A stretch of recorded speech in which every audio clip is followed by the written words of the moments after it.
Kemba, you were so comfortable tonight. How can young players benefit from your experience in your game? What's that? How can what? How can young players benefit from your game?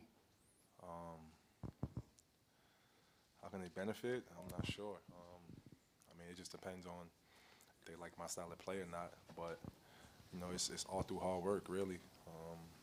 That's what I pride myself on. Uh, I try to be as prepared as I can to, do well in these games. Yeah, that's really all I can say. Kemba, Jared Allen was out there changing a lot at the rim defensively, but you had success kind of going at him and attacking him. What was it about the way you attacked him that got you that success?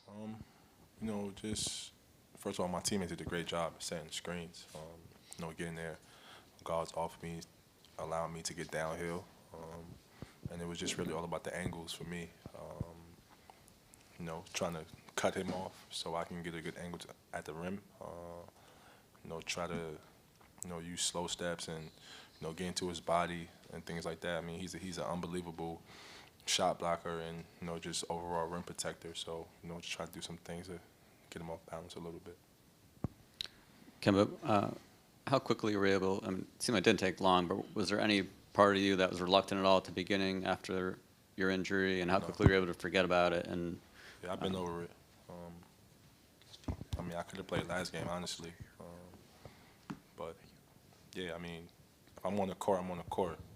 That's really it. I wasn't out there thinking about anything. I wanted to win. I wanted to be aggressive, play with intensity. Yeah. And when there's all those Kyrie chants, obviously you've known him for a while. How do you react when that's going on in the middle of a game, and then I guess when the MVP chants are coming for you later on? I mean, I don't really pay attention to the Kyrie stuff. I mean, that's just the fans and how they feel.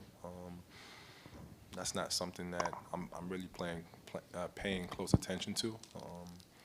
And of course, the MVP chants those are great. It's always a great feeling to have support from your fan base, and I most definitely appreciate this fan base. Kemba, when you've got another team that's just firing and making three-pointer after three-pointer, what's going through your head as a competitor when you really couldn't do anything to slow that down? Just, try and get a stop. That's really all we kept telling each other in the huddle. A lot of it was a lot of mental mistakes, miscommunications. But, we cleaned it up a little bit, and down the stretch, we was able to get over the hump a little bit and, come out with a big win. That's a great team over there. Those guys play extremely hard on any given night, and they can play with anybody on any given night. So, that was a really good win for us. What was it that did get you over the hump?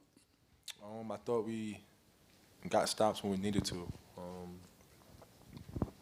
Yeah, that's really what it was. We got stops down the stretch, which was, really big. Especially because those guys they just didn't quit. They made play after play, offensive rebound after offensive rebound. They played hard, but we never let it bring us down. We just kept playing the game, and until things went our way. Kemba, when halftime rolled around, I was talking with a couple of teammates, and they said that at the half you talked about, guys, we got to step it up at the defensive end of the floor. When you came here to Boston, you knew that they played good defense, having seen them, but what have you seen that has allowed you guys to not really miss a beat defensively, even though obviously a lot of new faces, including yourself, are part of that defense? Why has this group been able to still defend at a relatively high level? Just because we work at it. From day one, training camp, that's something that we understood, that we have to be really good on that end, for us to win games. You can't really control scoring, every night. But defensively, you can definitely control that. You can control your effort. You can control your pride. And that's something that we understand. We still have some lapses throughout the game. But at the end of the day, we work really hard on that end. And, of course, Smart, who's our anchor, who's our leader on that end, You know, he really gives us the energy and, you know, kind of inspires us to be great on that end. And just, I was actually going to ask you about Marcus Smart. Obviously, having competed against him, you know what he brings from a defensive standpoint. But it seems this year more than any other, he's shown the ability to impact the game at both ends of the floor. Speak to what you're seeing from like the time you two first became teammates back in training camp to where he's at now from an offensive standpoint. Offensive? Yeah. Oh, he's been good, man. He's really confident. You know, he's taking great shots and making big shots. He's just not scared of the moment. And I think his defense definitely gets overshadowed. His offense gets overshadowed by his defense. But yeah, you know, we trust him with the basketball. We trust him to make the right plays, and he does. You know, he's only going to continue to get better on that end. And the better he can be on every night, he's just going to make it easy for all of us. So yeah, we need him to keep on being aggressive offensively, keep on making shots, and you know, it's definitely going to help us, you know, get better. What's it like on the bench watching Marcus Smart get MVP chants for knocking the stuck ball loose with a broom? It's great. It's great. He does everything, and that's just a perfect example, you know, of who he is, you know, to this team, to this organization, and to this city.